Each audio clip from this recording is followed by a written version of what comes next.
Selamat siang, saya Anastasia Angelina, NIM 2110475. Jurusan Manajemen, mata kuliah E-Marketing, kelas A2 pagi semester 5. Dosen pengampu Adi Mursalin, SEMM. Saya akan menjawab soal ujian tengah semester ganjil. Soal pertama. Jelaskan apa yang dimaksud dengan digital. Digital merupakan cara berpikir yang berbeda mengenai bagaimana cara orang berhubungan dengan media, berhubungan satu sama lain, dan berhubungan dengan dunia di sekitar mereka. Pertanyaan yang kedua, jelaskan mengapa memahami pemasaran digital sangat penting. Karena untuk memudahkan komunikasi dengan konsumen, artinya konsumen akan merasa dihargai bila dilayani dengan baik dan cepat oleh perusahaan.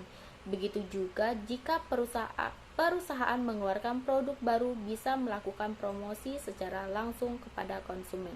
Pertanyaan yang ketiga, jelaskan apa yang dimaksud dengan crowdsourcing.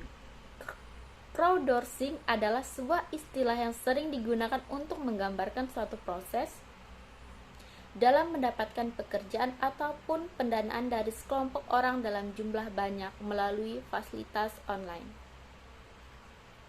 Pertanyaan keempat, jelaskan perbedaan crowdsourcing dengan peer-to-peer lending. Crowdsourcing lebih bersifat sukarela, sedangkan peer-to-peer lending bersifat pinjaman.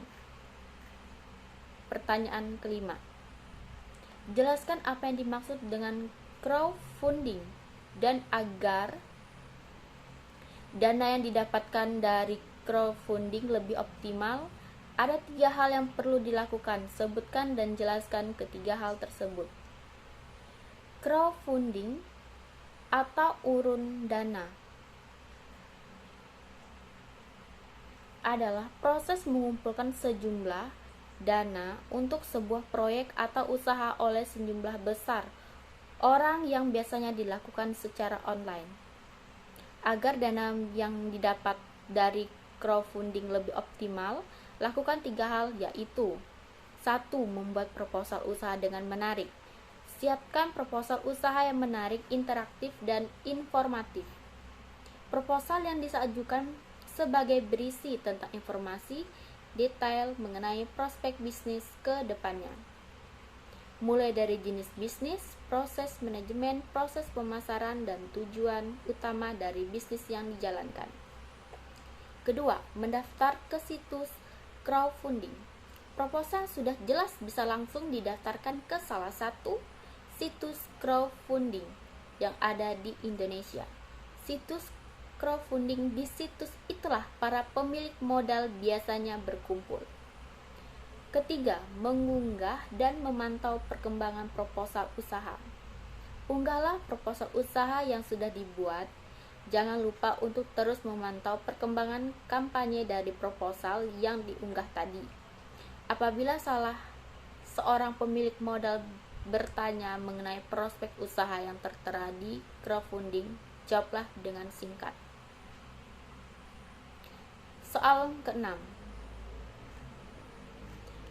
Cara mendapatkan uang di internet memang gampang-gampang susah, apalagi ada beberapa metode yang harus kamu lakukan. Bagi kamu yang ingin mendapatkan uang di internet, berikut ini adalah cara-caranya. Coba dan jelaskan cara-cara mendapatkan uang di internet. Yang pertama, unduh aplikasi microtasking. Cara pertama untuk mendapatkan uang di internet adalah mengunduh aplikasi microtasking. Jika kamu sudah melakukan registrasi dan login, maka kamu akan diminta untuk melakukan tugas, misalnya mengunduh aplikasi, membuka kunci smartphone, hingga membaca artikel atau berita. Yang kedua, menulis blog atau artikel SEO friendly. Kamu harus memiliki minat menulis dan menentukan jenis tulisan yang akan dibuat, seperti kesehatan, gaya hidup, otomotif, teknologi, hingga kuliner. Selain itu, kamu juga bisa membuat blog atau menulis posting dengan SEO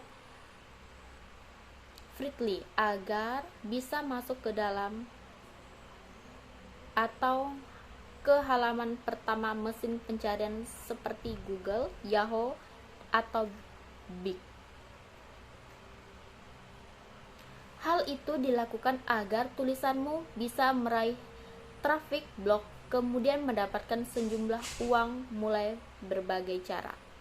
Yang ketiga, mengisi survei online. Dengan mengisi survei tersebut, kamu akan mendapatkan imbalan beberapa jumlah uang yang bisa ditukar dari akunmu.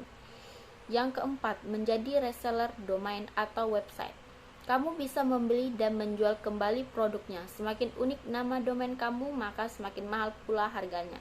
Yang kelima, menjadi freelance di berbagai bidang. Kamu bisa mencari dan menawarkan jasa seperti membuat dan pengembangan website, menulis artikel, desain, hingga administrasi. Keuntungan yang bisa kamu dapatkan sebagai freelance adalah memiliki banyak kenalan, sebab hal tersebut berkaitan dengan orang yang berbeda setiap harinya. Pertanyaan ketujuh, apa yang dimaksud dengan analisis web? Analisis web adalah teknik yang dapat Anda gunakan untuk mengumpulkan, mengukur, laporan, dan menganalisis data situs web adalah hal ini biasanya dilakukan untuk menganalisis kinerja situs web dan mengoptimalkan penggunaan web. Mengapa analisis web begitu penting? Apa tujuan melakukan analisis web tersebut? Mengapa analisis web begitu penting? Untuk menilai tingkat keberhasilan situs web dan bisnis terkait. Menggunakan analisis web, kita bisa menilai masalah konten web sehingga analisis web kita bisa dapat diperbaiki. Memiliki perspektif yang jelas dari kecenderungan situs web. Memantau arus lalu lintas dan pengguna web, menunjukkan tujuan akuisisi, mengetahui kata kunci potensial, mengidentifikasi segmen untuk perbaikan, mengetahui merujuk sumber. Apa tujuan melakukan analisis web tersebut? Adalah untuk mengoptimalkan situs web untuk memberikan pengalaman pengguna yang lebih baik. Contohnya seperti hotel ini menyediakan data-driven laporan untuk mengukur aliran pengunjung saluran situs web. Pertanyaan ke-8. Ada banyak model untuk melakukan pendekatan pemasaran digital. Salah satunya adalah model TCO. Sebutkan dan jelaskan model TCO tersebut. TCO adalah model membuat strategi digital. 4 disiplin ilmu yang saling berkaitan. Yang pertama, think, yaitu berpikir, adalah titik awal dalam pendekatan yang kami gunakan. Pendekatan ini bertujuan mengembangkan rencana strategis untuk dunia digital. Yang kedua, create, yaitu menciptakan, menghidupkan konsep dengan menjalankan kampanye dan membentuk platform. Pendekatan ini mencakup semua aspek menciptakan aset web, mulai dari desain dan pengembangan web hingga copyright, konseptual, penciptaan aset media sosial, pengembangan ponsel, sistem bisnis, rekayasa, dan integrasi media sosial. Yang ketiga, engage atau melibatkan, bertanggung jawab untuk mengarahkan lalu lintas dan membangun hubungan. Keempat, optimis atau mengoptimalkan, adalah tentang perbaikan berkelanjutan. Ini memberikan wawasan dan pelajaran melalui analitik, penambangan data, optimasi, dan pengujian konversi optimis relevan pada setiap tahap proses. Pertanyaan 9.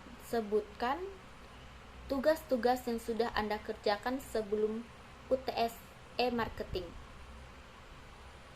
Saya sudah membuat video ringkasan materi bab 1, menerapkan digital dalam pemasaran, dan bab 2, berjudul Think.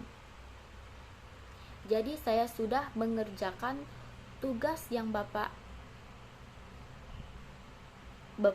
berikan kepada saya. Jadi semuanya saya sudah mengerjakan semua. Baiklah, itu jawaban dari saya. Terima kasih.